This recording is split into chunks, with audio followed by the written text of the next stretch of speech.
que inició este año del 2026, ¿verdad?, entre Estados Unidos e Israel contra la nación de Irán.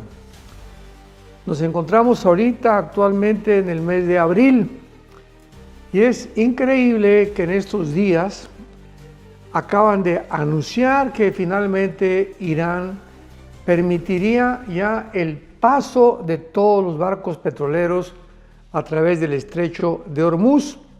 Hemos hablado en el primero y en el segundo noticiero bastante acerca de este problema, porque Irán quedó completamente devastada como nación. Se quedó completamente sin ninguna fuerza aérea, sin ninguna fuerza naval absolutamente. Lo único que tiene es el poder de misiles que han tratado de poder contrarrestar el ataque voraz, impresionante que ha tenido Estados Unidos e Israel. Y pues sabemos también que esos misiles han disminuido porque pues ya también acaba de firmar un tratado de paz entre Israel y entre Líbano, donde ya no va a haber persecución del grupo terrorista de Hezbollah de parte de la nación de Israel. Muy bien, ante todo este panorama es muy importante que podamos contestar ciertas preguntas. ¿Por qué esta guerra no estaba profetizada en la Biblia? Así como hay muchas otras guerras, ¿verdad? Como la Primera y la Segunda Guerra Mundial no estaban profetizadas. Simplemente hace 2000 años, el Señor Jesucristo en el capítulo 24 de Mateo, al contestar las preguntas que le hicieron sus discípulos, les dijo respecto a las guerras. Esto es muy interesante, pongamos atención también y leamos cuidadosamente cada palabra. Dice el versículo 6 de Mateo 24, y oirán de guerras y rumores de guerras. Miren que no se turben, o sea, Cristo está diciendo, de aquí hasta que yo regrese, escuchemos, de aquí hasta que yo regrese, todos estos aproximados 2000 años que llevamos ya de historia desde Cristo murió en la cruz, van a haber guerras tras guerras, tras guerras, tras guerras y además rumores de guerras.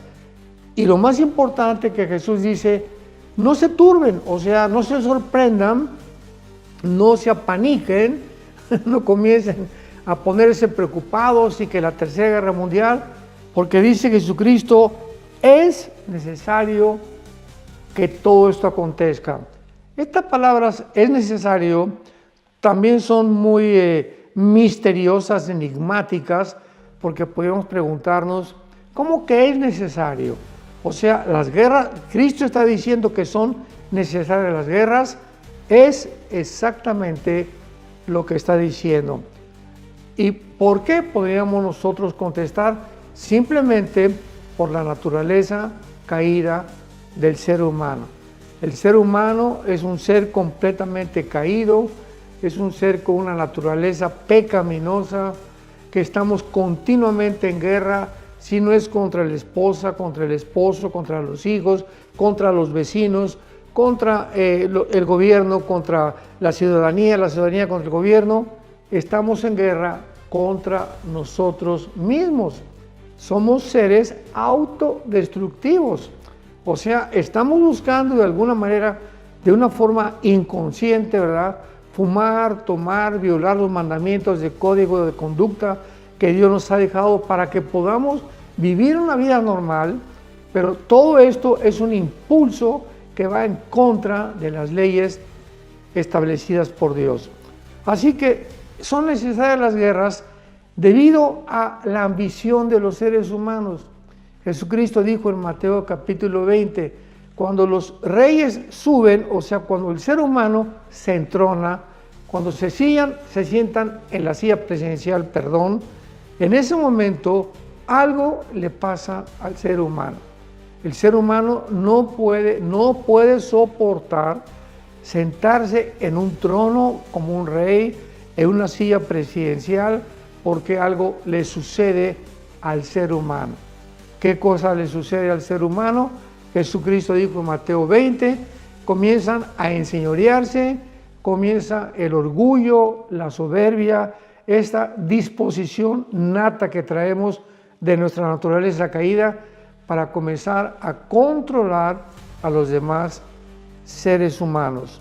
Así que el ser humano no fue creado, ¿verdad?, para recibir poder, ni aplauso, ni alabanza, ni demasiadas riquezas, porque eso descompone la naturaleza del ser humano. Inclusive tenemos un ejemplo, ¿verdad?, como el rey Salomón, el hijo de David, un rey que durante casi 40 años tuvo paz, que tenía una sabiduría impresionante.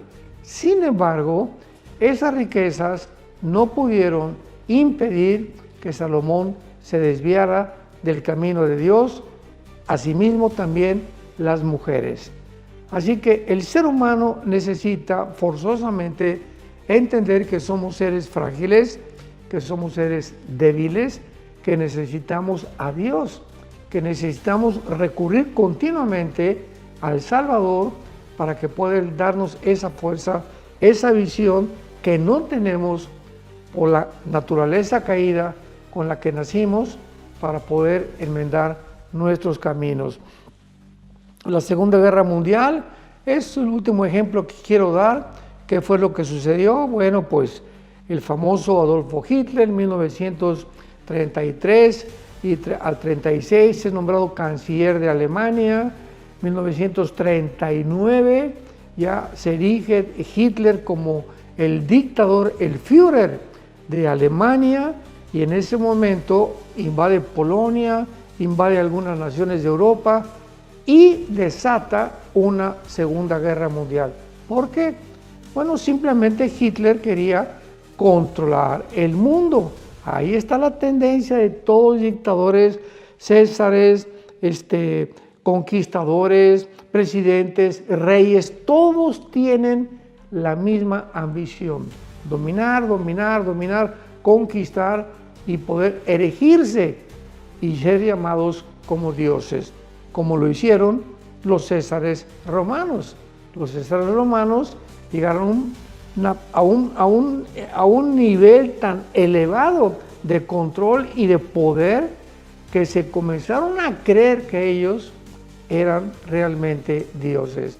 Mandaron a la gente a que los adorara como dioses, como Calígula, ¿verdad?, y otros césares romanos. Pero esta es la historia del ser humano. Es necesario, mientras Jesucristo regresa al mundo a establecer su reino mesiánico y milenial, vamos a estar en guerra continuamente, y más ahora que nos encontramos en las profecías de estos últimos tiempos. Muy bien, veamos entonces, vamos a comenzar aclarando algunos puntos. En esta guerra que hubo de Irán y de Estados Unidos y de Israel, pues hubo varios comentarios, preocupación por muchos santos de Dios, cristianos, comentaristas, politólogos, antropólogos, filósofos, teólogos, preguntándose si era la Tercera Guerra Mundial. Comenzaron nos bombardearon con preguntas. Yo nunca he tenido más correos en toda mi vida de cristiano que en esta época, cuando nos inundaron así, literalmente, de preguntas, de correos, de gente, de médicos, filósofos, vuelvo a repetir, invitaciones para tener Zooms y entrevistas para poder contestar algo que la gente carecía de información. Y una de las principales preguntas que nos hacían era si acaso nos encontrábamos en una Tercera Guerra Mundial, porque se comenzó a promover que esta guerra de Irán e Israel iba a desatar o a culminar en una guerra mundial. Bueno, la respuesta vamos a darla. Por favor, pongan mucha atención y que estos estudios les queden a ustedes ya firme, o sea, que ya puedas tú tener una información exacta, una ancla a tu alma que pueda ya darte paz y entender claramente para que lo que pase a nuestro alrededor, de aquí a que Jesucristo venga por nosotros en el famoso arrebatamiento de la iglesia, podamos tener paz y, como dijo Jesús, no se turbe nuestro corazón. Dios está al control, nos deja claramente establecido lo que va a suceder. En primer lugar, no va a haber guerra nuclear. No va a haber una guerra nuclear hasta que comience la tribulación. O sea, cuando el anticristo surja en el mundo y firme o confirme un tratado de paz. Con los judíos, es un tratado de paz de los judíos, ¿verdad? Este tratado va a ser un tratado en el que les va a garantizar durante 7 años la paz y que nadie los vaya a tocar. Entonces, ahí se inicia los últimos 7 años de la historia que Dios determinó para la nación de Israel. Esto lo encontramos en Daniel 9, 24 al 27, titulada Las 70 semanas de Daniel.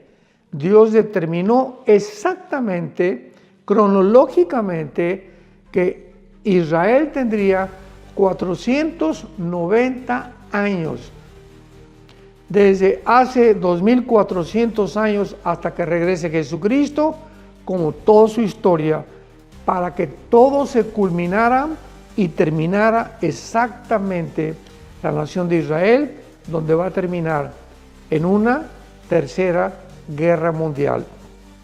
Así que no es extraño, ¿verdad?, que todo este conflicto en Medio Oriente está Israel de por medio, Jerusalén de por medio, todo tiene que ver con el Medio Oriente. ¿Por qué? Porque fue en el Medio Oriente donde estaba el huerto del Edén.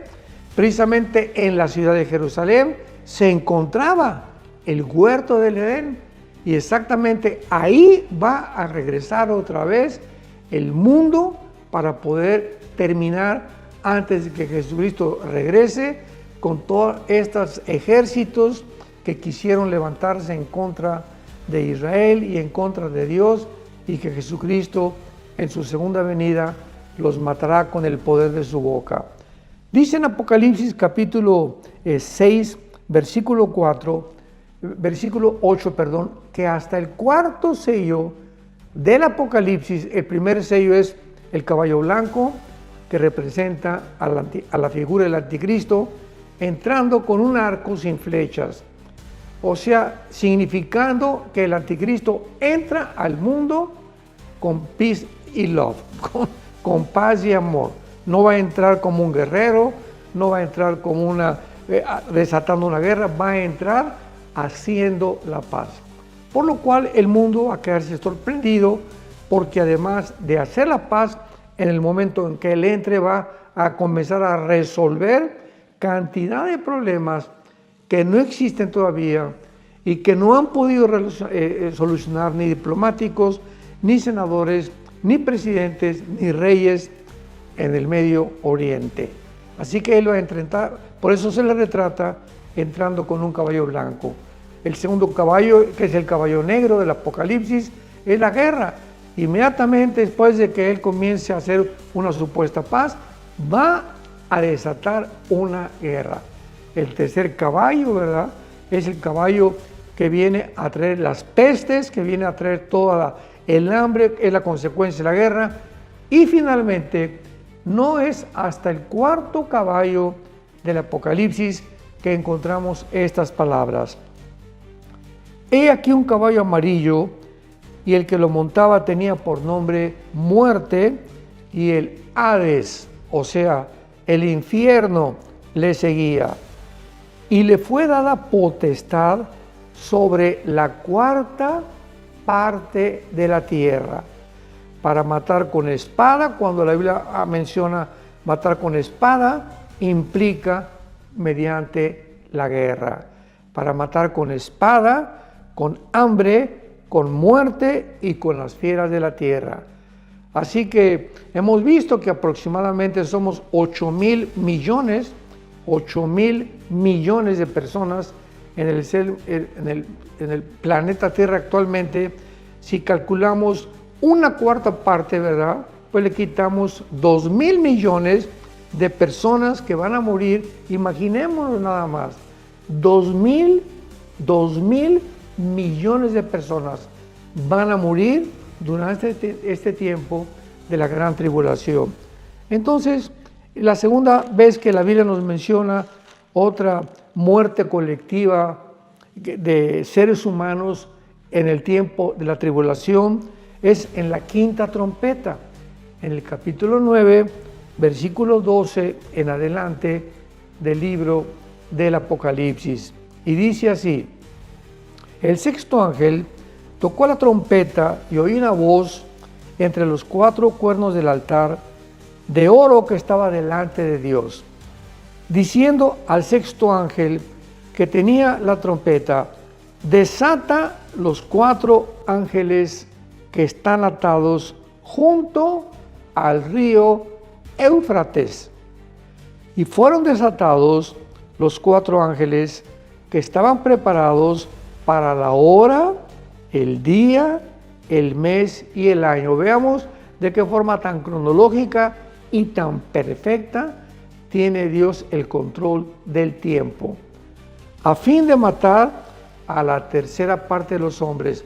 El cuarto sello, ya vimos, la cuarta parte de la humanidad va a morir, y aquí encontramos en la quinta trompeta otra tercera parte de la humanidad que va a morir. Así que cuando Jesucristo regrese en su segunda venida, pues el mundo va a estar completamente devastado cuando entremos a reinar junto con Cristo después, en el milenio, después de su segunda venida. Va a haber un tiempo de restauración ecológico del planeta Tierra para que podamos nosotros durante 2000 años poder vivir en paz, porque al final vendrá la última guerra desatada por Satanás. Muy bien. Ahora, ¿dónde se va a llevar a cabo esta final guerra mundial? La Biblia nos da muchísimos detalles. Todo esto, vuelvo a repetir, está y converge en el Medio Oriente. El Medio Oriente, ahí comenzó la civilización. En el Medio Oriente, los últimos problemas de la civilización van a aumentar, y será en el Medio Oriente otra vez donde termine el mundo o la historia del mundo, para iniciar un nuevo capítulo con el reino mesiánico de Jesucristo.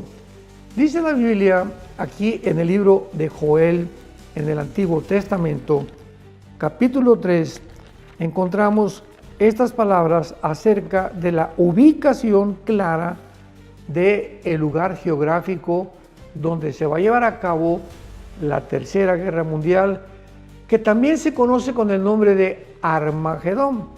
La palabra ar en el hebreo, en el griego es monte, y la palabra Magedo o Megiddo significa el monte. O sea, es el monte del Armagedón, un lugar que se llama también el del Megiddo, donde se va a llevar a cabo esta Tercera Guerra Mundial. Estas palabras hebreas, Armagedón, significan eso. Se tradujo del griego al hebreo como Armagedón. Y dice en el versículo 12 del capítulo 3 del libro de Joel: despiértense las naciones y suban al valle de Josafat, porque allí me sentaré para juzgar a todas las naciones de alrededor. O sea, esta última confrontación bélica de los seres humanos en contra de Dios y en contra del pueblo de Dios, Israel, se va a llevar a cabo en el valle de Josafat. Vamos a ver ahorita dónde queda el valle de Josafat. Pero dice la Biblia que ahí Dios va a estar y va a estar juzgando a las naciones. O sea, va a ser un juicio contra las naciones. Las naciones van a creer que vienen contra Israel para destruirlo, pero van a encontrarse con que, como decimos en México, les salió el tiro por la culata. se los volverá a ellos la guerra y ellos se destruirán unos a otros. Echen la hoz, dice el versículo 13, porque la mies está ya madura. Versículo 14, muchos pueblos en el valle de la decisión. Aquí se encuentra otro nombre para el lugar geográfico de la Tercera Guerra Mundial, el Valle Josafat. En segundo lugar, el Valle de la Decisión, porque cercano está el día de Jehová.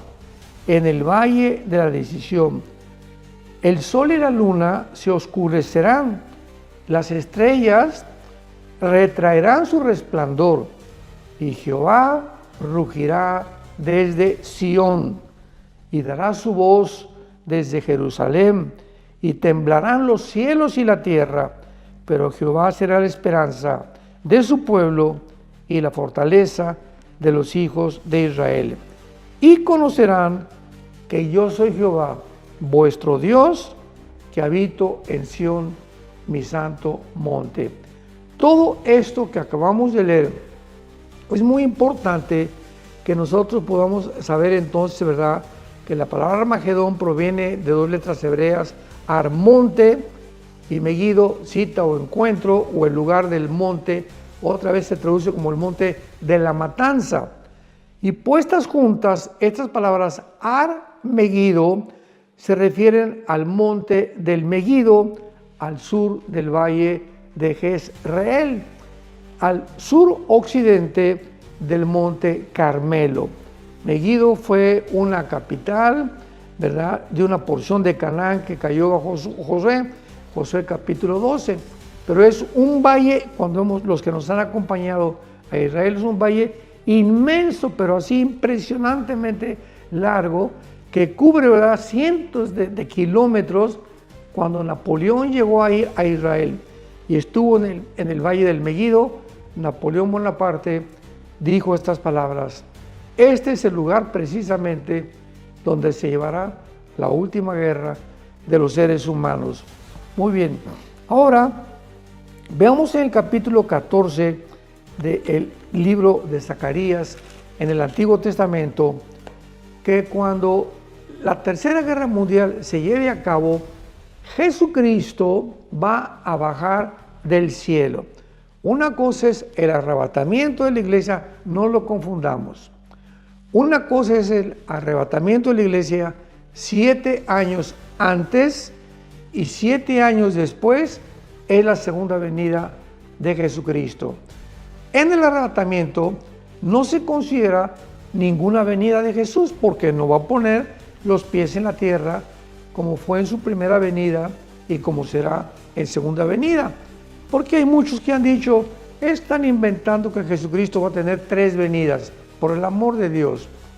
El rapto, primera de Tesalonicenses 4, 16 y 17, Jesucristo desciende del cielo con voz de arcángel, con trompeta de Dios, y no baja al mundo, no aterriza, no pone los pies en el planeta Tierra.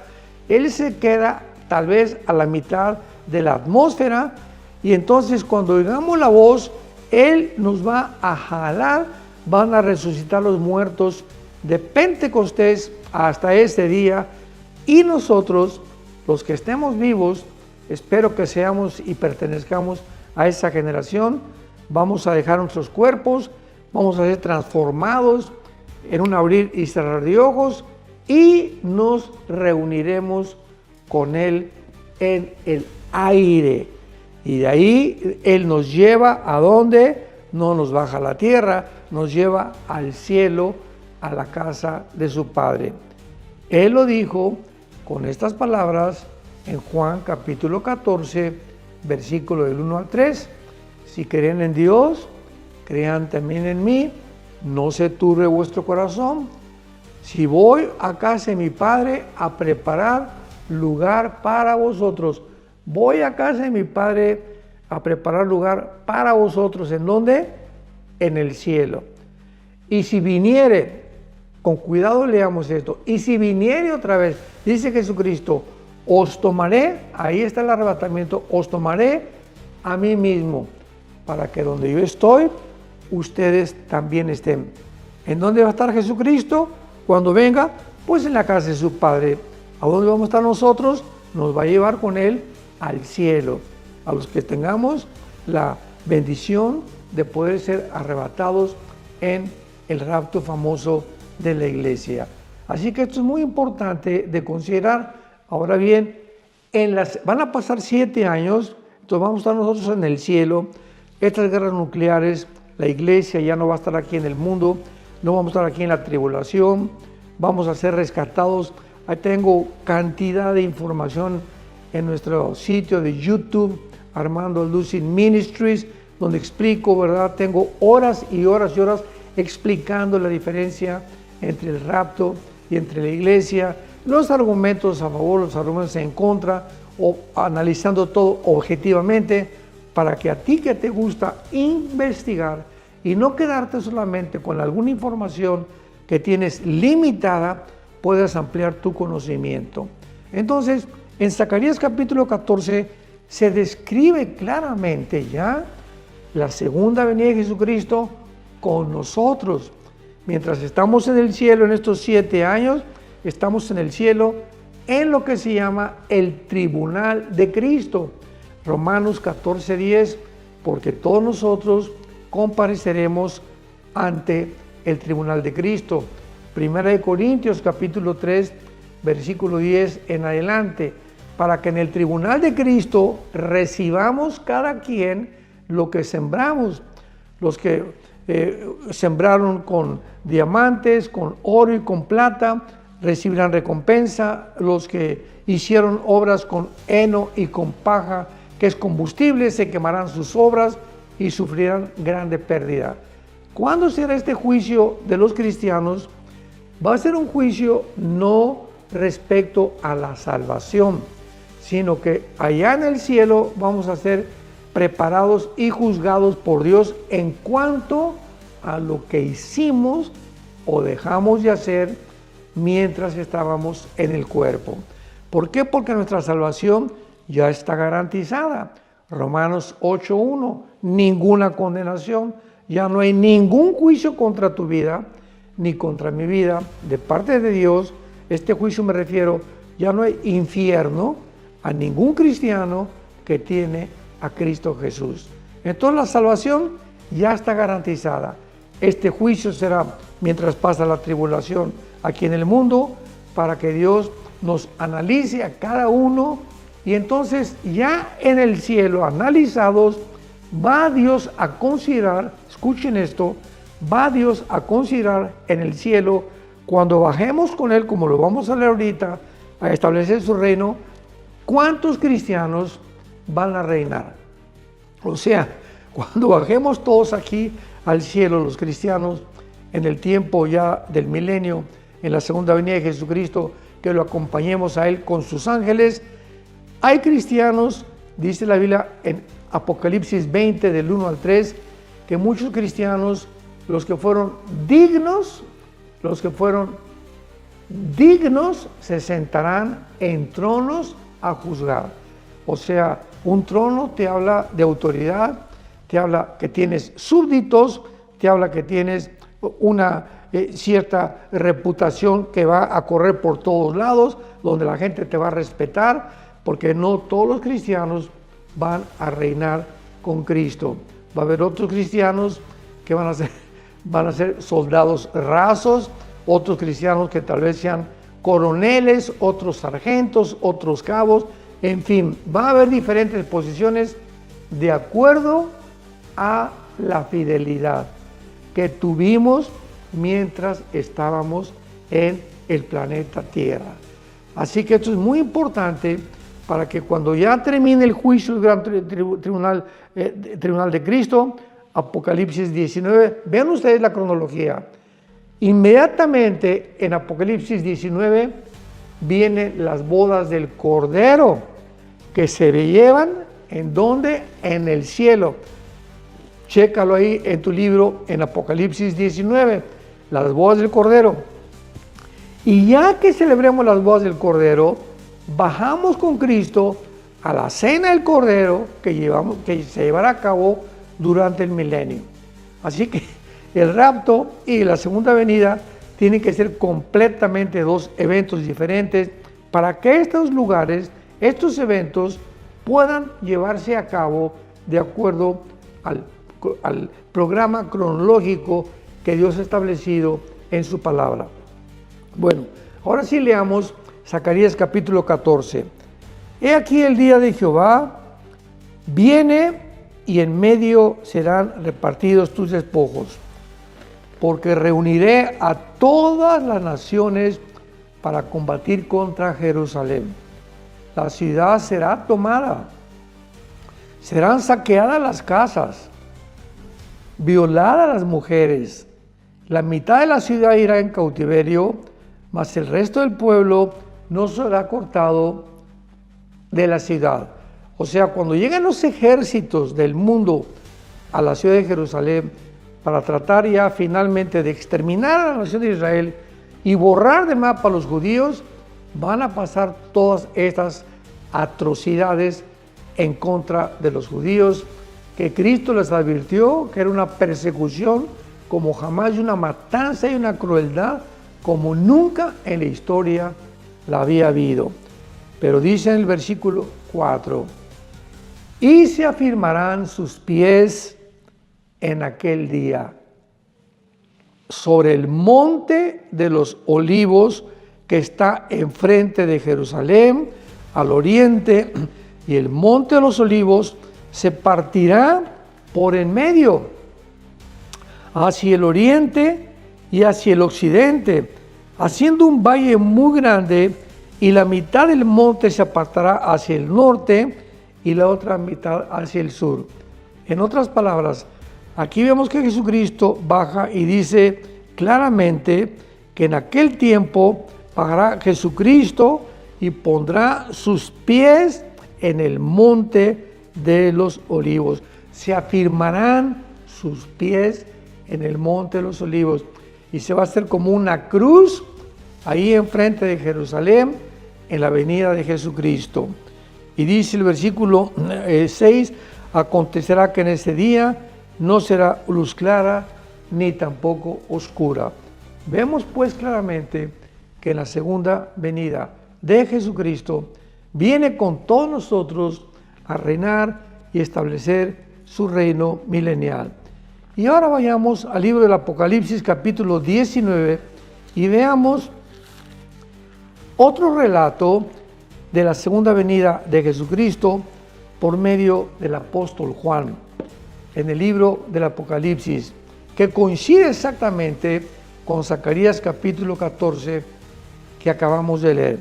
Dice Apocalipsis 19, versículo 11, entonces vi el cielo abierto y un caballo blanco, y el que lo montaba se llamaba Fiel y Verdadero, y con justicia, juzga y pelea. Sus ojos como llama de fuego. Había en su cabeza muchas diademas, y tenía un nombre escrito que ninguno conocía sino él mismo. Estaba vestido de una ropa teñida en sangre, y su nombre es el Verbo de Dios. Y los ejércitos celestiales, vestidos de lino finísimo, blanco y limpio, le seguían en caballos blancos. De su boca sale una espada aguda para herir con ella a las naciones, y las regirá con vara de hierro, y él pisa el lagar del vino del furor de la ira del Dios Todopoderoso. Y en sus vestiduras y en su muslo tenía escrito este nombre: Rey de Reyes, Señor de Señores. Vemos nosotros que así como Jesucristo es descrito por Juan, es descrito por el profeta Zacarías, en diferentes facetas, será la segunda venida de Jesucristo. Y veamos en penúltimo lugar cómo el evangelista Mateo describe en el capítulo 24 la segunda venida de Jesucristo, para que no quede ninguna duda que la segunda venida de Jesucristo viene exactamente inmediatamente después de la tribulación. Dice Mateo 24, versículo 29. E inmediatamente después de la tribulación de aquellos días. ¿De cuál tribulación está hablando Mateo? Bueno, dice el versículo 21 anterior. Jesucristo dice, habrá entonces gran tribulación, cual no la ha habido desde el principio del mundo hasta ahora, ni la habrá. Porque hay personas que han dicho, ¿verdad?, tantos argumentos. Pues es que hay cristianos que creen que el rapto es antes de la segunda venida, que porque van a evitar la tribulación. Y Jesucristo dijo que tendríamos tribulación. Claro que sí. Y dice la Biblia que sin tribulación nadie entrará al reino de Dios. Pero esta tribulación, escúchalo, tenemos que ver con atención lo que dice. Habrá tribulación cual nunca la ha habido desde el principio del mundo hasta ahora.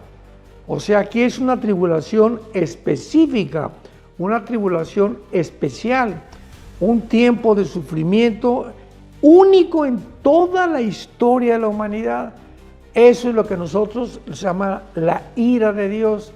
Entonces no confundamos, ¿verdad?, que porque queremos oír la tribulación, cuando dijo la Biblia que vamos a pasar tribulaciones, claro que sí, pero este tiempo de tribulación es exactamente el que menciona también el libro de Daniel, capítulo 12, versículo 1, habrá tribulación como jamás en el mundo y en la historia la ha habido.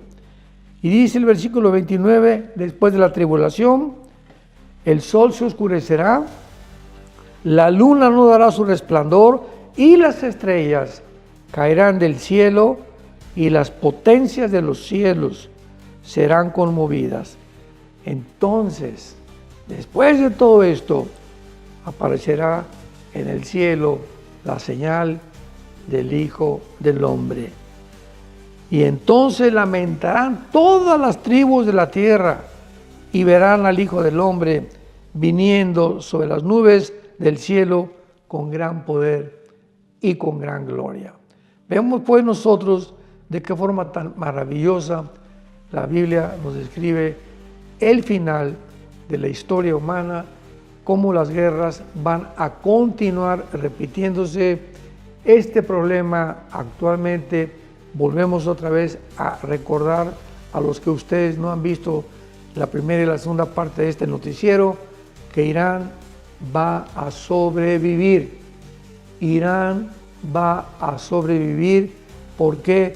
Porque la Biblia dice claramente que Irán tenía el nombre de Persia en el Antiguo Testamento, que le fue cambiado a Irán en 1935.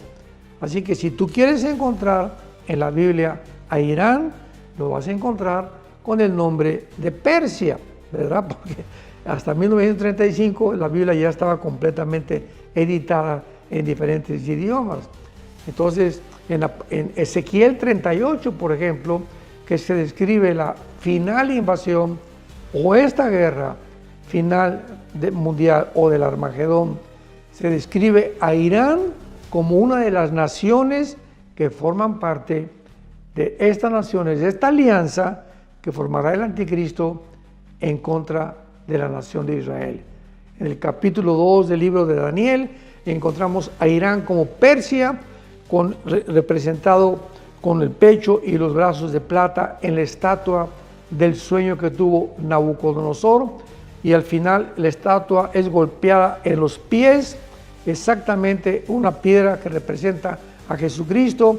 Se desmoronan todos los imperios, dándonos a entender que con la segunda venida de Jesucristo estos imperios tendrán cabida, tendrán existencia, y las naciones que los formaron cuando venga Jesucristo, y entre ellos se encuentra la nación de Irán.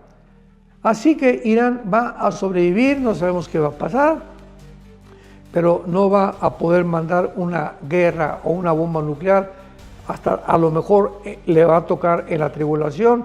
Israel, desde luego, es indestructible. Israel sobrevivirá también a todas las naciones hasta que Jesucristo venga, porque Él es el que va a salvar a Israel de su final extinción cuando las naciones lo quieran destruir.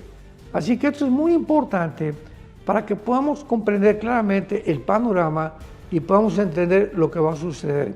Entonces, Irán va a sobrevivir.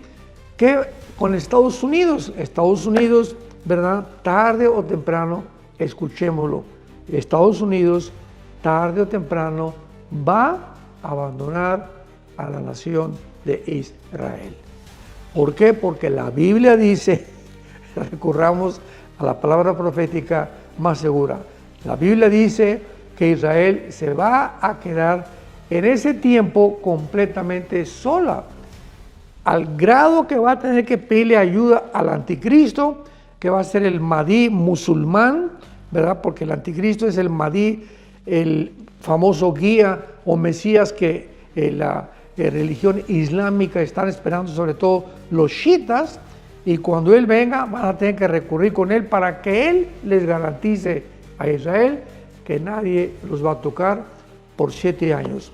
Aunque este tratado sabemos que lo va a violar a los 3 años y medio. Así que Israel tiene que sobrevivir también a todos estos acontecimientos, mas no así Rusia, y también es dudoso el futuro de China, porque simplemente en Apocalipsis 16 dice la Biblia que los reyes del oriente atravesarán el río Tigris y Éufrates para entrar a la guerra del Armagedón y destruir Israel. No sabemos si en estos reyes del oriente se incluye a China, puede ser que sí, puede ser que no, pero algo que sí es seguro, ¿verdad?, que ni Estados Unidos ni Rusia tienen vela en el entierro en los acontecimientos de los últimos tiempos. Estados Unidos no sabemos si va a pasar a un segundo nivel como lo que ha desarrollado desde la Segunda Guerra Mundial, de supremacía política, económica y militar, o va a pasar al segundo o tercer lugar, o su economía va a ser caída, o por su inmoralidad, o tal vez que manden algún misil a Washington y con eso no tienen que bombardear todo Estados Unidos para que desaparezca. Un solo misil nuclear que caiga en Washington es suficiente para que Estados Unidos jamás vuelva a levantarse hasta que Jesucristo regrese. Entonces, pongamos atención para que podamos entender qué es lo que va a suceder. Y finalmente, este último punto lo quiero resaltar. El anticristo, escúchalo, por favor, no va a aparecer en el mundo, no es ni Jared Kushner, el yerno de Trump, no es Trump tampoco el anticristo, no es el príncipe, el rey de España, no es ningún personaje que ahorita han tratado de lanzar en las redes, en el TikTok, etcétera, etcétera, en los medios sociales, para tratar de atraer la atención. El anticristo es un ser ahorita segurísimo que ya está en el mundo, pero es un ser completamente desconocido, que no se va a revelar. Escucha, no se va a revelar al mundo, ni el mundo lo va a conocer hasta que antes de que él haga su aparición públicamente en el mundo, se tienen que formar 10 naciones. Estas 10 naciones representan los 10 dedos de los pies del estatua de Nabucodonosor y los 10 cuernos de Daniel 7, Daniel 8, Apocalipsis 12, Apocalipsis 13, Apocalipsis 17. Estos 10 cuernos que representan 10 gobiernos se tienen que formar o un G10, y de uno de estas naciones, de uno de estos gobiernos, surgirá la figura que se le llama en Daniel el cuerno pequeño o el anticristo. Así que hasta que oigamos que se forma un G10 o 10 naciones para una reconstrucción mundial, y que vuelva ya, las Naciones Unidas tampoco van a formar parte de una reconstrucción mundial geopolítica completamente cambiada, con 10 naciones nada más. De una de ellas surgirá el anticristo, y nosotros estoy seguro que ya no estamos aquí. Así que de veras, se lo digo con todo mi corazón, estamos en los últimos tiempos, amados santos de Dios. Estamos viviendo la última generación, yo le llamo la generación de la higuera, porque vamos a ser los que vamos a participar y ser testigos de las señales que dijo Jesucristo de esta última generación. Yo te pido a ti en este momento que si tú no tienes a Jesucristo en tu corazón, lo recibas como tu Señor y como tu Salvador, diciéndole estas palabras. Ahí donde te encuentras ahorita, en la sala de tu casa, tal vez en un bar viendo en la televisión este programa, o tal vez a través de audífonos, no sé, o tal vez en un hospital, dile estas palabras a Dios con todo tu corazón. Señor, te pido perdón por mis pecados. Creo que en la cruz Jesucristo pagó por ellos al derramar su sangre por mi causa, y creo que a los 3 días, después de haber sido crucificado, enterrado, muerto, resucitó para poder darme la vida eterna. Te pido, Jesús, que entres a mi corazón. Te recibo como mi Señor y mi Salvador, y te doy las